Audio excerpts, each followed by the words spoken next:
Hello ladies and gentlemen, and welcome back to my channel for another Hot Toys 1/6 scale Star Wars Attack of the Clones figure unboxing and review. Today we're taking a look at the Super Battle Droid. Now I got mine at a discount from Pop Collectibles. As always, do your own research, make sure you are comfortable before buying. I have popped the link to their site in the description below, along with the discount code Justin's Collection, for 5% off your order if you do decide to buy from them. While you're down there, why not hit that subscribe, bell notification icon, and join button, so you're notified as soon as a brand new Hot Toys Star Wars figure review goes live on the channel. As for the box art, on the outside it's the same as any normal Hot Toys Star Wars box, if not ever so slightly taller than usual. Up front, we do have an image of the Battle Droid, yes, that's the figure itself, a metallic foil Star Wars logo, and a little 20th anniversary Clone Wars symbol in the bottom left-hand corner. Normally I would show you the side of the box, it's just that there's nothing really to look at there, save for a couple of logos. Around the back, warnings, and legal information. You see, that's more like it. Tucked underneath the slipcover was this insanely retro Kenner-inspired packaging design. I'm so here for it, so much so that I kind of wish all Hot Toys Star Wars figures had this style of packaging. It's such a throwback. We've got an open window showcasing the figure inside, an image of the Battle Droid with Geonosis in the background, as well as a nameplate that has this old school feel about it with the coloured background. We have Star Wars Attack of the Clones in the original trilogy style with the red lettering, and 20 years of Episode 2, it's the anniversary after all, or it was when this guy was announced, done in this foil sticker effect, so it is nice and shiny. On the side of the box, Star Wars, another image of the Battle Droid. This time we have a blue background. I'm not exactly sure what planet this is supposed to be. If you know, please just weigh in down below. We also have a Separatist logo as well as a read-up. Feel free to pause to read. Around the back, the Attack of the Clones logo, warnings and legal information, and one more shot of the Battle Droid. And I just noticed that he's missing his arm, so they're showcasing the fact that you can display it battle damaged if you so choose. The top cover is made of this super thick and sturdy cardboard, and it's held down with magnets at the bottom. So you can flip it open and you have a much larger window showcasing the Battle Droid inside. Usually with these larger droid type figures, even though they're not billed as die-cast releases, they like to sneak a little bit of metal in there, like K2SO for example. They never announced it, they didn't tell anyone, but his legs did have die-cast in them. So I'm hoping the same thing can be said for the Battle Droid. First in-hand impressions, he's very lightweight. I don't think there's any die-cast in here, but we'll have to suss it out as we get stuck into the video. What we are going to do now, though, is get all of the Battle Droid's accessories laid out in the light box, and take a closer look at everything he comes with. Starting off with the display base first. Unfortunately, it's the return of the dreaded footprint sand diorama style display base. At the very least, the sand is painted a little bit more reddish in tone because this is the Episode 2 Super Battle Droid. This is supposed to be Geonosis. They've also hit some of the undulations with this darker wash, and they've done some lighter dry brushing so that you can see all of the sculpted texture. Around the front, Super Battle Droid on the etched nameplate, and up top, an adjustable crotch grabber. The cradle is a little bit wider than usual just to accommodate the Super Battle Droid. Oh, and for those wondering, the reason why I hate these sand diorama style bases is because look at that footprint. And look at the Super Battle Droid's foot. It's a completely different shape, and you are forced into having to put the Battle Droid's feet in those two predetermined positions. I would have personally preferred if they just sculpted the texture without the footprints. Like they're doing now. With future figures that come with these sand bases, they don't have the footprints, and I see that as an absolute win. Now, the only real accessory that you get with the Battle Droid is this swap-out battle-damaged arm piece. You can see some speckling of dirt on the surface and different battle damage on one side as compared to the other. While this is cool, I still would have liked to have seen maybe some blast effects or some swap out parts and pieces for his right hand, where he has his weapon. What we are going to do now, though, is get the Super Battle Droid itself out here. Standing straight up and down in the light box, no crazy poses, or accessories, or anything like that.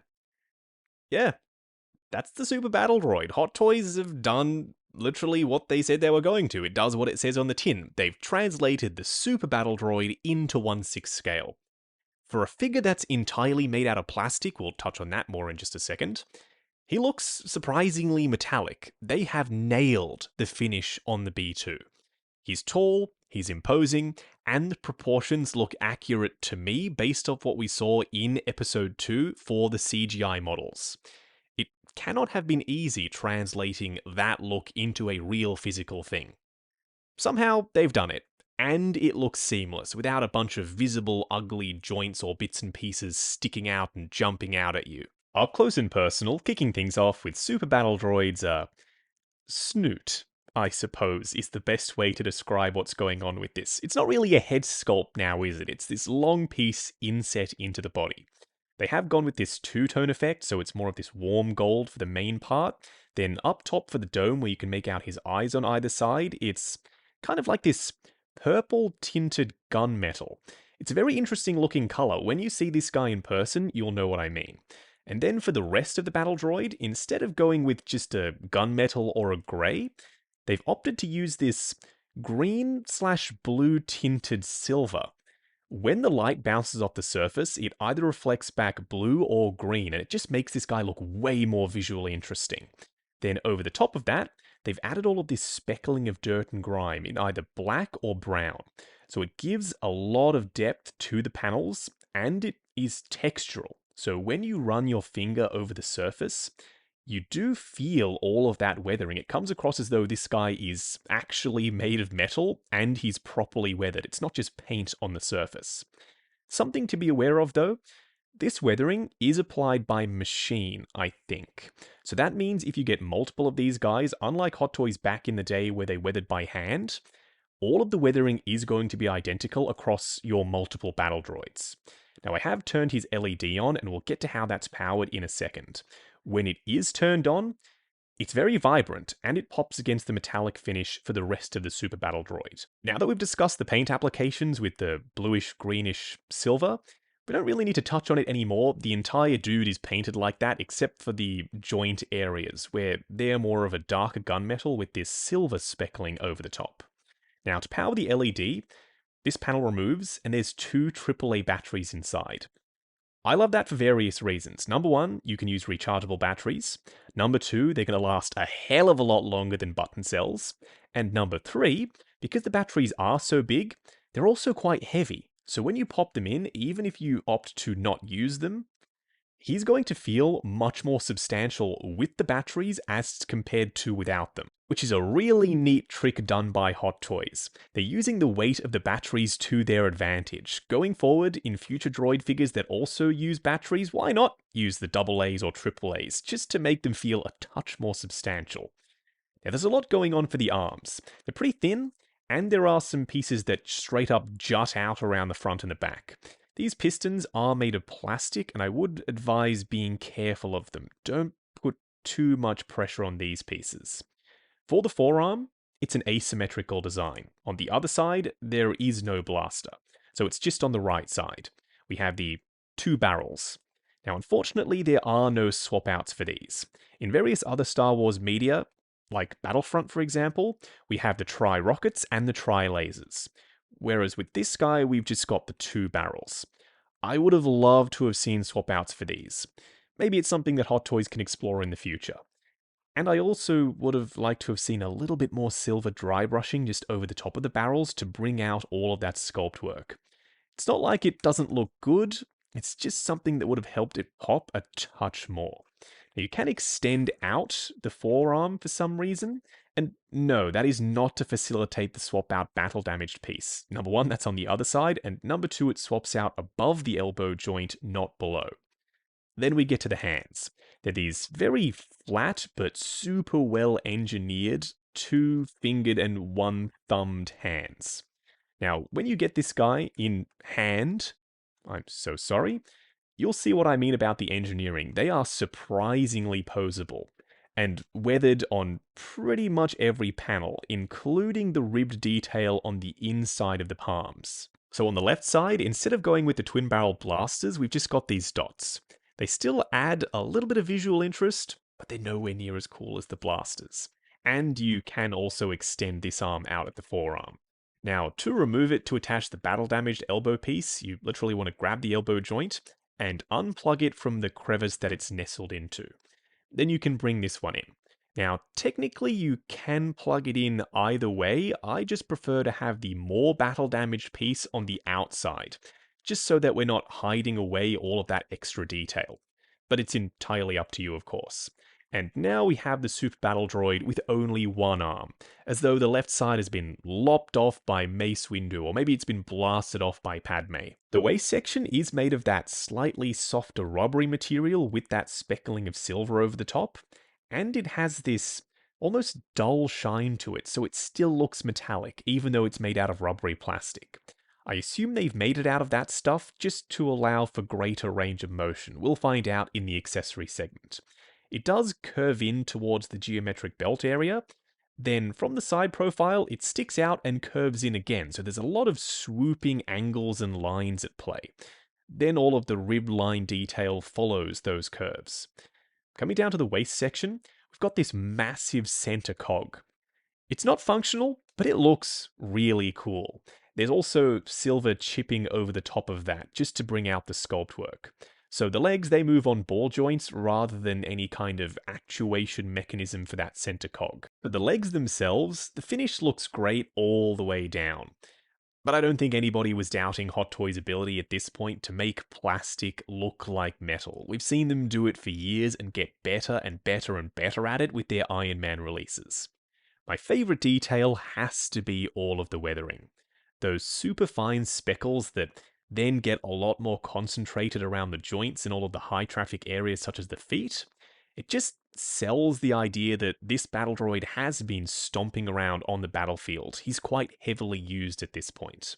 They've also added this darker wash in the gaskets for the legs to make it look like some oil has been seeping out and has stained the metal, and is collecting in those crevices. But my favorite thing about the Super Battle Droid has nothing to do with the paint applications. It's the engineering.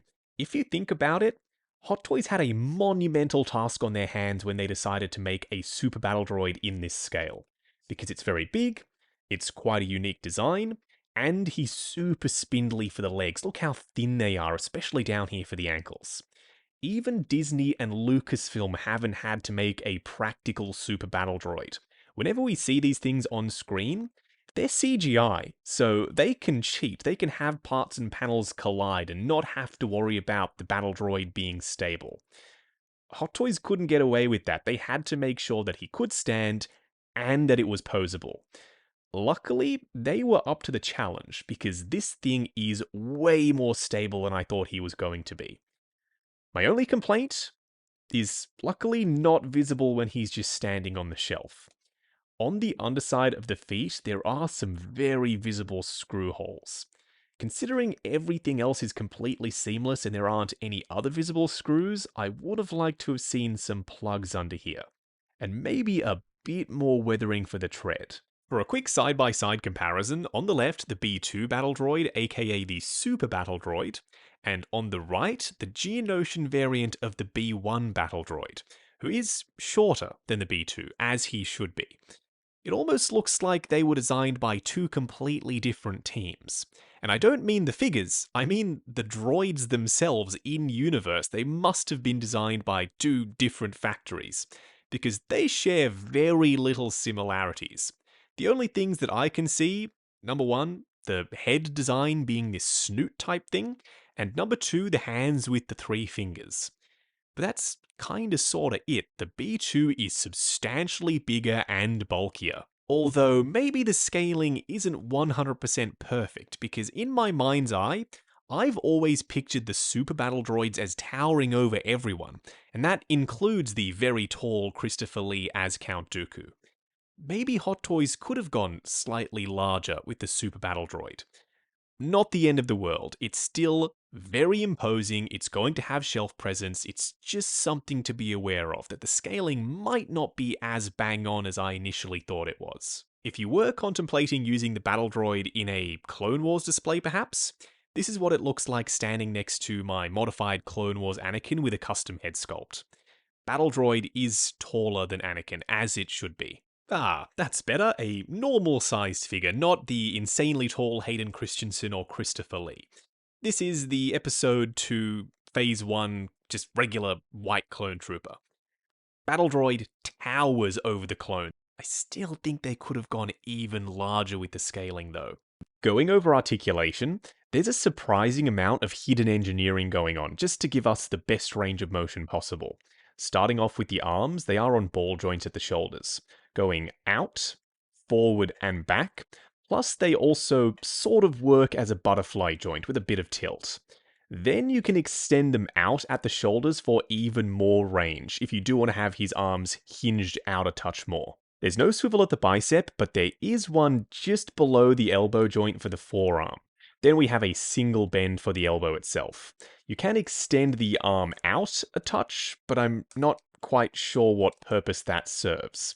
It's not for the swap out gimmick for the battle damaged part, because don't forget that swaps out above the elbow joint, not below. There's a surprising amount of engineering just in this hand alone. There's a hinge at the base of it, a hinge at the bottom of the two fingers. They can move separately as well as together on that bottom one, but if you do want to articulate them one at a time, that's where the other two hinges come into play. You've got one right at the tip and then one in the middle. For the thumb, it's on a ball joint and two more hinges on it as well. The ab section is made of this slightly softer rubbery material, and there is an air gap between the body underneath it and this outer layer. But I don't think that's done for range of motion because I can't get any joints underneath this to move. All of the range is coming from the upper torso. You can hinge it side to side, swivel, as well as get a little bit of crunch forward and back. The legs are on ball joints at the hips, going pretty much the full way. They will go in and out, plus swivel forward and back. The knees are single bends going to almost 90, and then for the ankles, a hinge and swivel. Good for forward and back, as well as rotation. Normally you would be able to rotate the joint inside the leg so that it was facing left and right for ankle tilt, but seeing as though there is some sculpt work on the outside of the joint itself, I don't think it's really set up for that. Moving on to the 3 cool and 3 annoying things. The first annoying thing is they didn't sneak any diecast in here. I was really hoping they were going to. Normally they do with these larger droid type characters. This time, they didn't. The second annoying thing is we don't get any blast effects. That would have been a really neat little accessory to pop on there to make it look like he's firing his 2 blasters on his wrist. Because other than the swap out battle damage piece, he has no other accessories. The third annoying thing is Hot Toys didn't incorporate any ratchets here, which I find very strange, because as we know, large droid-type characters like this guy, they do get floppy over time just with friction joints, like at the knees, up here at the hips, at the shoulders, and at the elbows. I'm hoping it doesn't happen. Something tells me it's going to. The first cool thing is they went with AA batteries for the light-up function. Completely unnecessary for a tiny little dot like this. I still love it because number 1, it means that you can just use rechargeable batteries. Number 2, they're going to last a lot longer than button cells.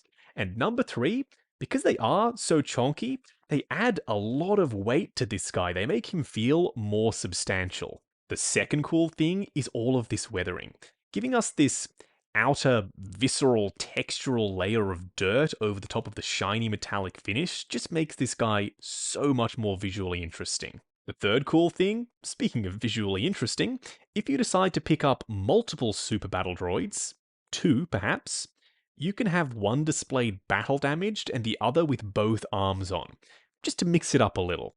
Wrapping up on the B2 Super Battle Droid. This figure is dope. It's just a ton of fun to play with.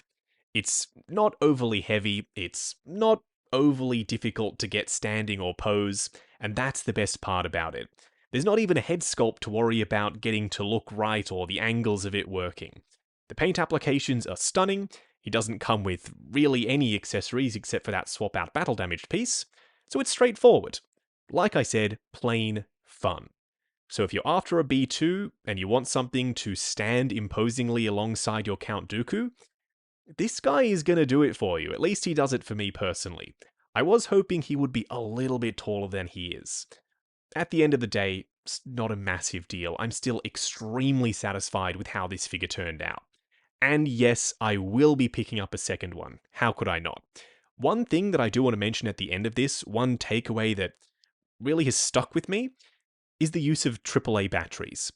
Going forward for light up effects in figures, if there's the space for a AAA battery compartment, do it, Hot Toys. It means that you're adding weight into a figure, making it feel more premium, and the batteries are going to last way longer. So fingers crossed they keep that ball rolling and start adding more larger cell batteries to future figures. Now, I got mine at a discount from Pop Collectibles. As always, do your own research. Make sure you are comfortable before buying. I have popped the link to their site in the description below, along with the discount code Justin's Collection, for 5% off your order if you do decide to buy from them. While you're down there, why not hit that subscribe, bell notification icon, and join button, if you like the sound of seeing your name in the end credits of my reviews. Like, comment, and subscribe. We'll catch you in the next video.